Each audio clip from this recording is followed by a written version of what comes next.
And I would like to introduce you guys to our first speaker. Have you guys heard of a company called Gojek? Who here has used?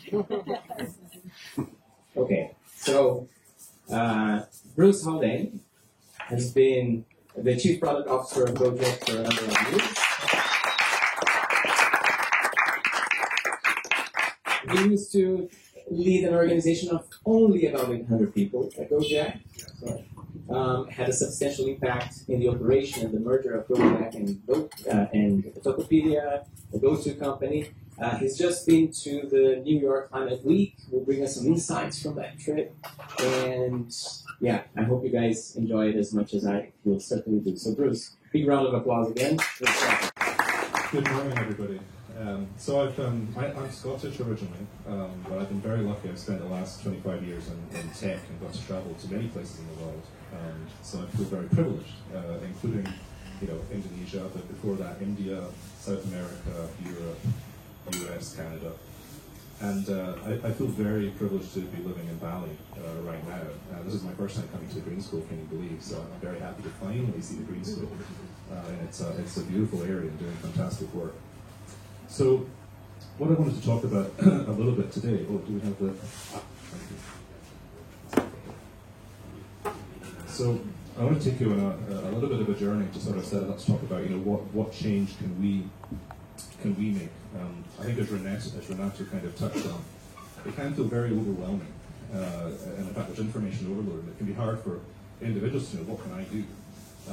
And there's a little piece that all of us can do that can add up, and there is strength in numbers. And I think we're going to touch on those topics today. Let's see what this is. I don't need the top one.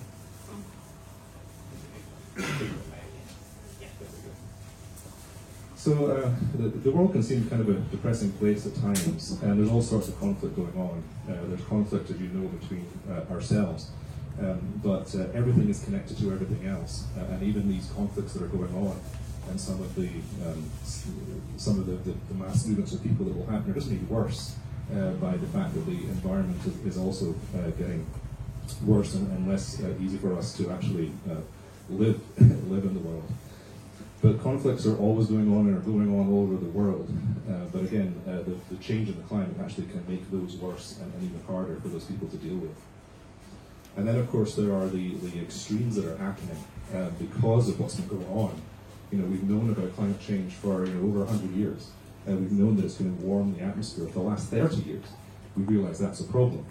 And it's really now that we are, I think, starting to really feel it and see it, that people are realizing, okay, we need to do something about this. There's actually nowhere to hide.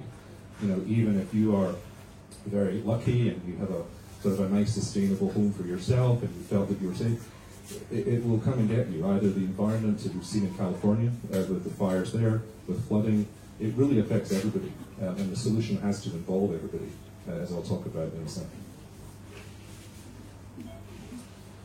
So I was fortunate enough, I had to go to New York anyway. I haven't been there for about 3 years, so I took the opportunity to attend Climate Week. And it was a very interesting and diverse group of people that came together. It's about 400 different organizations came together. It was with the support of the United Nations. The United Nations events were happening in parallel. And I came away, I just wanted to quickly touch on sort of 5 insights that I got from going to many of the events and talking to many people who were there. We had people from indigenous tribes, all the way from industry, different charitable organizations. So definitely the consensus is it's not really climate change anymore, it's climate crisis. We're really at this point where extremes are starting to happen. We're getting to the point where we're starting to see tipping points. And even we've seen every year for the last several years, we keep hitting these records, temperatures, and we keep passing those records. And to a point, those were predicted by scientists. But even this year, they're spiking in ways that even they didn't predict in certain areas of land, certain areas in the sea. So the scientists are pretty worried about, are we going to see something we couldn't predict, some tipping point. So there are good things happening. There's things like the Inflation Reduction Act happening in the US. There is regulation coming along. There's a lot of investment in solar, a lot of investment in wind, but it's just not enough. There's about 6 times that is needed for us to really get back on track to be able to feel like we can limit the damage that this could cause us and ensuring that the world remains habitable.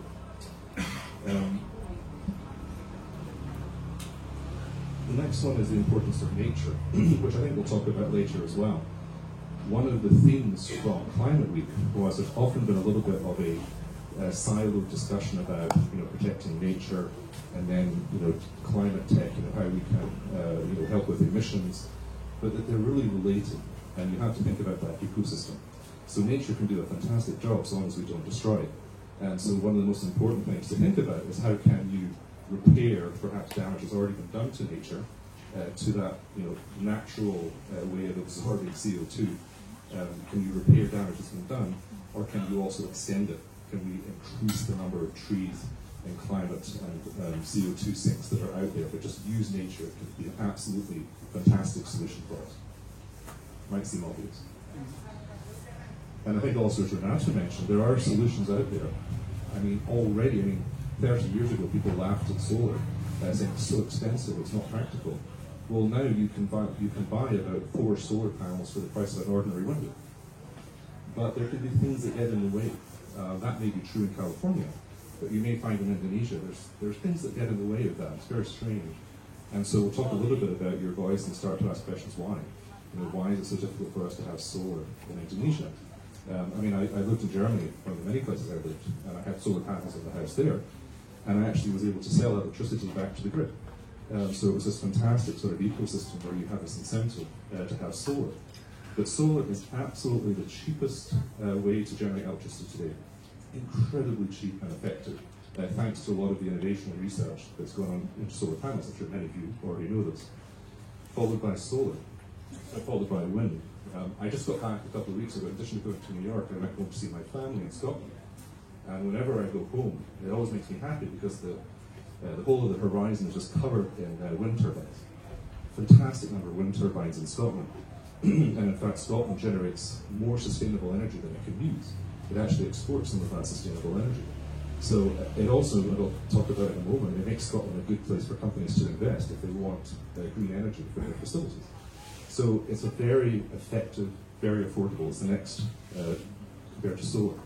Nuclear, I know many of us maybe were not that keen on nuclear in the past, but honestly, it is a better alternative to carbon-based energy generation. So that's also very cheap.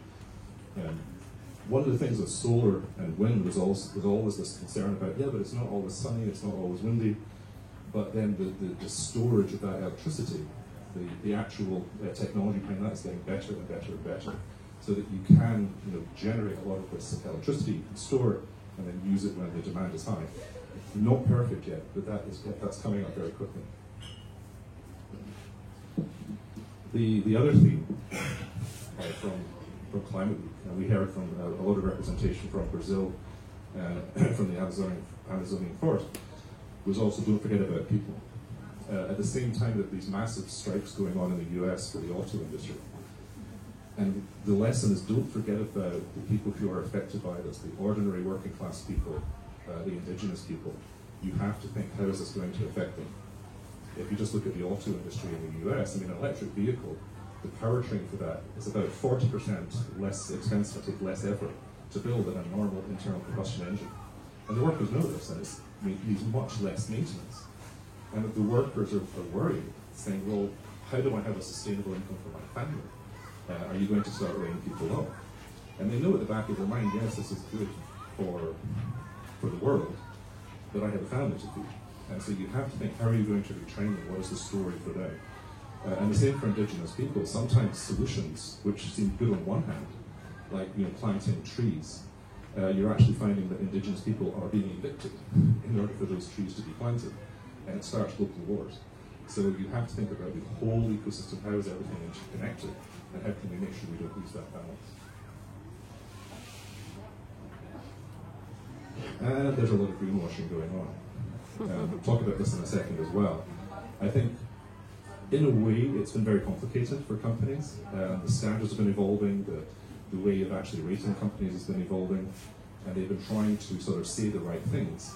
But they've often, now they're being caught out, and there's a reputational damage happening in terms of this idea of carbon offsets. And when I flew to the US, I bought the carbon offset from my flight, but the problem is that sometimes that is obviously offset means that Qatar Airlines is planting trees somewhere.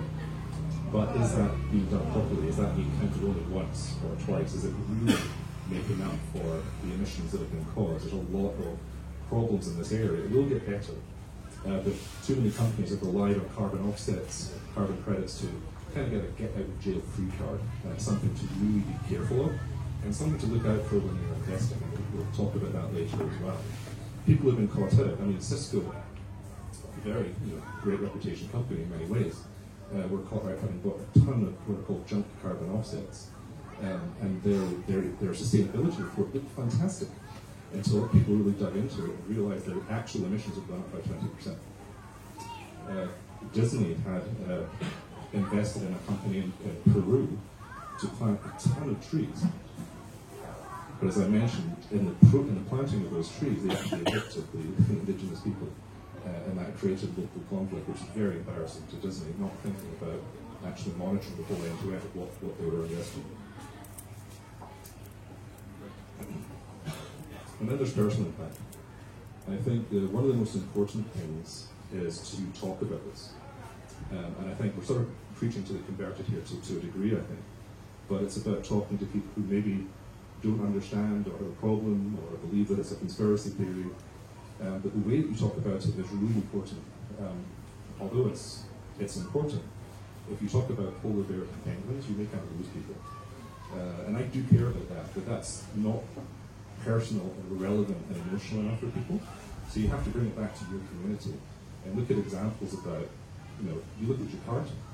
I lived in Jakarta for a little while, but I quickly moved to Bali because of the pollution. And in June, Jakarta became, for a moment, the most polluted city in the world. Now that is having terrible effects on people's health, just from the air quality, excessive heat around the world. People are dying. And I think Jakarta was actually looking to Beijing, because Beijing used to be in a similar situation, to ask them, how did you get out of this hole that you were in yourselves? How did we clean up Jakarta? It's also important to think about the use of social media can be important. One of the problems with social media is that there's so much engineering going on. Even if you speak out about it, the people who need to hear this may never see it, because they sort of see the things that they want to see and hear the things that they want to hear. But there are strength in numbers. I think Renata mentioned, don't rate on politicians. I think absolutely use your vote, use your influence, show politicians that you are informed, and that don't allow them to greenwash either. But I think there are many things that we can do individually, and if we can find out one or two things that we can individually do at a community level, in investment, if we're doing a startup, individually, if we all do those things, we can make a difference. I mean, one of the reasons I've jumped into this space is I've been working in high tech for a long time, and I touched on sustainability in all of my jobs. But I thought, how do I want to spend the rest of my life? And I thought, well, this is the single most important thing facing humanity at the moment. So I just thought I'd spend 100% of my time on this. And so that's why I'm investing in this and trying to figure out with the help of Renato. I think starts with connecting people and just getting those discussions going to sort of help people feel empowered. What can we do individually? It doesn't have to be about only money as well, it can be about time. A lot of grassroots community things going on, all very worthwhile, like Sungai Walk, Troubled River cleanups, trying to also think about long-term solutions. All of those things are very, very worthwhile if you can donate a portion of your time. But money helps too. And I think it's also important not just where to invest, but where to divest. A lot of the fossil fuel industry is getting a lot of investment, a lot of subsidies. It would be great to maybe move that investment to opportunities that are looking at sustainable energy, a sustainable world, nature. There's a lot of help that's needed, and that's part of the reason for the theme for today. Now I'm going to confuse you briefly, just to show how complicated this can be when you're trying to decide, okay, who should I invest in, which companies should I trust? It's really complicated. And as I've been educating myself recently, this term ESG has come up a lot, and it's environmental, social, and governance. And this is like corporate sustainability, if you like, where they're thinking about how are we going to be a good player with the environment, how are we going to be socially responsible, and how are we going to influence policy and governance. So ESG you hear a lot when you're talking about investment. And so this could help you if you have an idea of who do you want to invest in. If you want to, BIPOC is black and indigenous people of color, if you want to invest, let's say, in a particular area, or maybe you want to have a faith-based investment, you could do that as well. But you can make sure that they are also very environmentally responsible in what they're doing. And you can also think about, managing the risk and reward of what you're investing in, as you always should. How stable is this organization that I'm going to invest in or help, and just understand what the risks and rewards are there.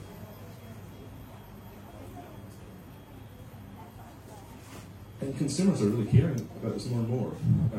These are surveys, and you can take surveys for what they're worth, but there's definitely a trend here, especially among younger people who are absolutely expecting the brands that they like for a start to have demonstrated serious impact on changing the way they do business, to really reduce their emissions, to become greener, and it's very, very important for loyalty.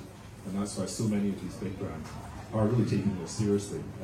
They're getting better, and it's been complicated for them in some ways, but it's important for them to keep the customers that they have.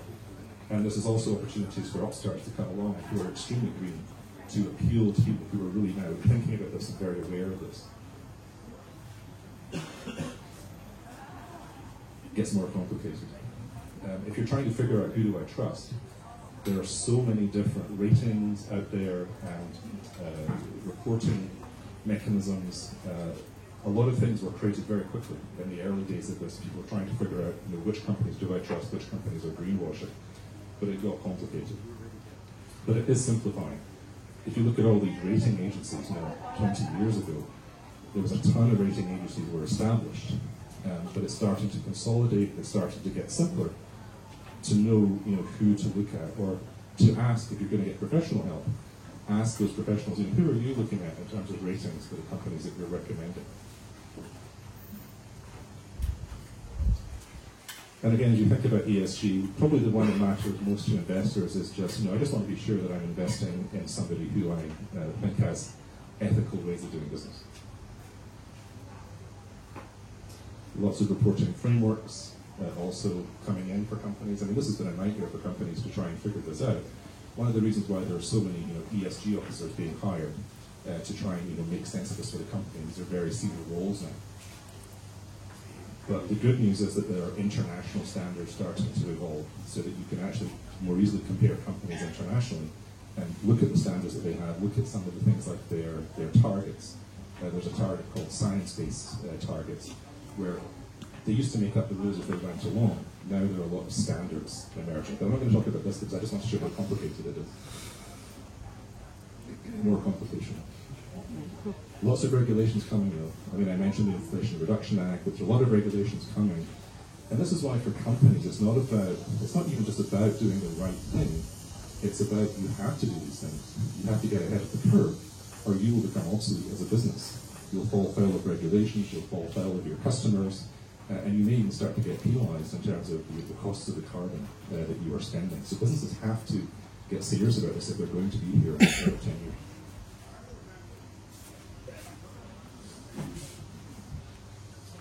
So, final words. Hope I'm on time. Not bad. Final words. So climate investments. This is one area that you can think about as you're thinking, if you have investments. You yourself can figure out at a high level, and start to learn how to look for greenwashing.